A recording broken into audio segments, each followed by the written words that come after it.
Hello, you're back here with Andrew from Las Vegas. Well, it's 4 days post-op. I had my surgery on last Thursday, and still a little bit of pain. I have extended stomach, some abdominal pain, and I have some pain in my left shoulder. I had pain in both shoulders, but now it's just my left shoulder right now, and it comes and goes, but the gas X seems to be helping. So I went into surgery. Well, let me just back up. Wednesday was really busy day. We had a 4-hour pre-op surgery class with everyone that was going to have surgery for the entire week. So if I had had my surgery, say, on Monday or Tuesday of the following week, I would have been in there on Wednesday. I just happened to have it on Thursday. So anyway, I thought it was really bad, actually, now looking back, that I'd have this class the day before because some things had happened, but I'll get to those. Yeah, and then I had my orthopedic doctor's appointment that day as well, and then we did some running around, getting some last little minute things, and so anyway, it was a pretty tiring day on Wednesday. I got about 48 ounces of liquids in me on Wednesday that I've been shooting for 64. So anyway, I went into the hospital on Thursday at 10 a.m. and had my surgery around noon. And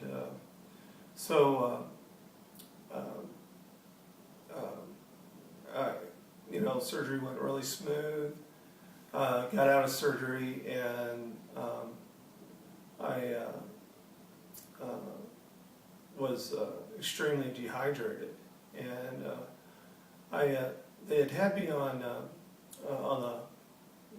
I have to stay there overnight because of my insurance. I had to stay there overnight because of my insurance, and so they had me on this blood pressure monitor, pulse ox monitor, and it also had my pulse and my oxygen saturation number. And so anyway, they were going to stop that because every time they took my blood pressure, it would sound off the alarm for the pulse ox. So they had checked it enough. And I said, no problem, I just like you leave on the pulse ox because I have severe sleep apnea, and I have a pulse ox at home, and sometimes my saturation level gets so low that it sets off the alarm, wakes me up. Otherwise, I tend to, even with the CPAP, I'll end up stop breathing in the middle of the night. So, especially around stressful times, stressful events. So they left that on, and sure enough, it was good that they did. My pulse went up to like 115, and they started seeing that I had been dehydrated. So they started giving me fluids via IV, which they had been, but they gave me quite a bit more at a faster rate. So I was up and down going to the restroom from that. But I was just feeling really terrible for the first 14 hours. As soon as 14 hours went by, I felt like 10 times better. It was just incredible how much better I felt. So I would have to say that overall, it was quite a bit pain-wise.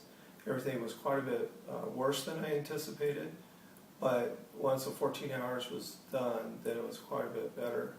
One of the things I had my wife do was to ask me after surgery, if I had any gas pain in my shoulders, and I had, and so I took a gas X right away. And so anyway, there's a little mix up there as far as how many I could take and all that. And so I thought she had thought it was one every hour. And believe me, I read and watched plenty of videos. This is one thing I wish I would have done. So just, if there's a couple things I could have done different, was to take the day off before surgery. Just don't do anything. Just lay around, relax, and drink plenty of fluids. Get 64 ounces plus in you the day before surgery. And then read the instructions on the gas X. It says 2 to 4. Take all 4 as soon as you get out of surgery if you have gas pain, and you can take up to 8 in 24 hours. But go ahead and take them as needed, take up to the 8, but definitely read those instructions on that. I wish I had, boy, as soon as it wasn't until the next day, next afternoon, that I finally got around to read them. I was, not really, I was in and out of it and before that. And so anyway, I read them, saw that I could, put 4 in right away. It made all the difference in the world. I just couldn't believe how much of a difference it made. So, and then another thing I would have done, if you have to stay overnight, bring your own pillow, and then also bring a seat cushion. The chairs in the room were just terrible. The bed was hard, and the pillows was just really bad. So lessons learned for anyone else there. But I did want to tell you just a little bit more about the pain. I felt that the gas pain in the shoulders were worse than the pain in the abdomen and in the stomach area and all that. So so that seems like the thing that needs to be worked on the most. My doctor did really good job about pressing down on the abdomen and getting all the gas out and everything, but he just can't get it all. So with that in mind, just really make sure that you have those gas sucks at the hospital with you. I did want to share, about 2 years ago I had an umbilical cord hernia, and I'm probably not saying that quite right, but anyway, it's where the belly button pops out, and you have to get that fixed. It's a hernia, and when I had that done, the surgery was longer, and the pain in the abdomen was a lot more. It was a lot greater than this surgery, and it's a simpler procedure where they just they pull it all in, and they put some mesh in, and mesh in the stomach, and tie it all together. And it was a lot sharper pain. I don't do well so much with sharp pain. I do okay with achy pain, and that was a lot more sharp pain. I had a lot better drugs. I have side effects. I have nausea a lot with codeine, so I couldn't have codeine at this surgery, and I didn't once feel like getting sick or anything. He had some really good, but it also meant he had some really good anti-nausea. He said 7 different types during surgery, and anyway, I wasn't nauseous at all after surgery, and I didn't have to take anything after surgery for being nauseous at all, which was good. But anyway, the pain drugs aren't as strong. Also, since I was allergic to codeine, there wasn't a liquid alternative. So anyway, so prior to this surgery, I had had 4 other surgeries, and all 4 of those surgeries I had thrown up afterwards. And so I was really surprised that I didn't even come near, even close to that. So my anesthesiologist was just excellent and did an excellent job there. And so anyway, I went home that day, laid around, and the next day did the whole liquid thing.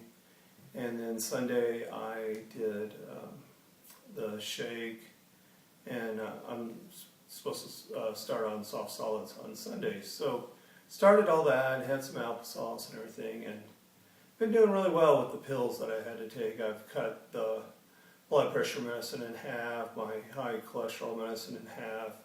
I had no problem with the capsule for the Celebrex that I take. And so everything was going fine, and the Claritin D I take for allergies and congestion is time release, so you can't cut that in half. And it's a very large pill. I wouldn't say a very large pill. It's a fairly large pill,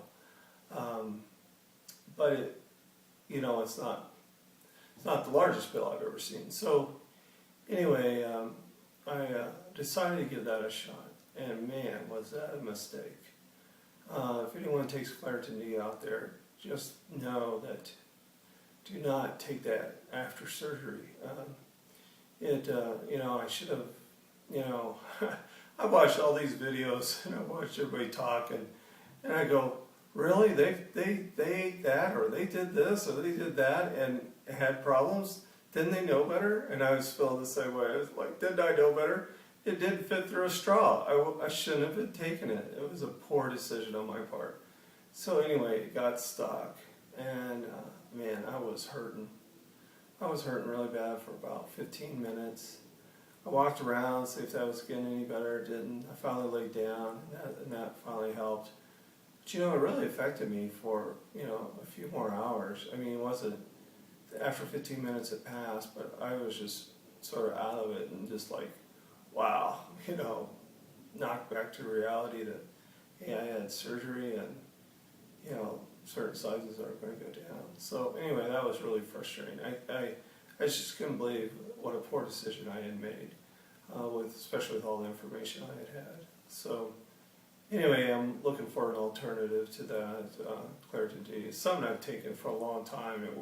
It's one of the things that really works well. I have a deviated septum in my nose, and it just really opens me up, and I can breathe so much clearer. And anyway, so that was frustrating. I should have known better. But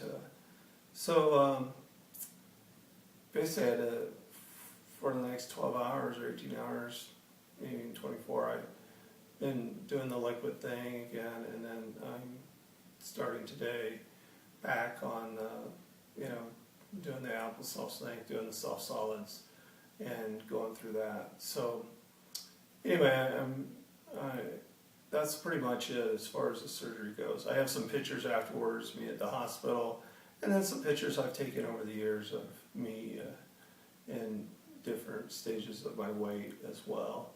I'm really glad for the weight I lost this last week, and my goal is only to lose like 2 to 3 pounds a week, but it's going better than that. I'm glad. I see my doctor this Thursday for my 1-week follow-up, and I'm going to go over some calories and a little more detail on the diet and stuff like that. But I just want to take a real quick moment just to thank all my subscribers, all my new subscribers, and everyone that prayed for me during my surgery. I just really appreciate that, and everyone that sent a goodwill note or message to me or commented. It just meant a lot to me. And I felt like you all were with me there. And again, thank you so much. Anyway, until next Monday, thanks, and I'll see you then.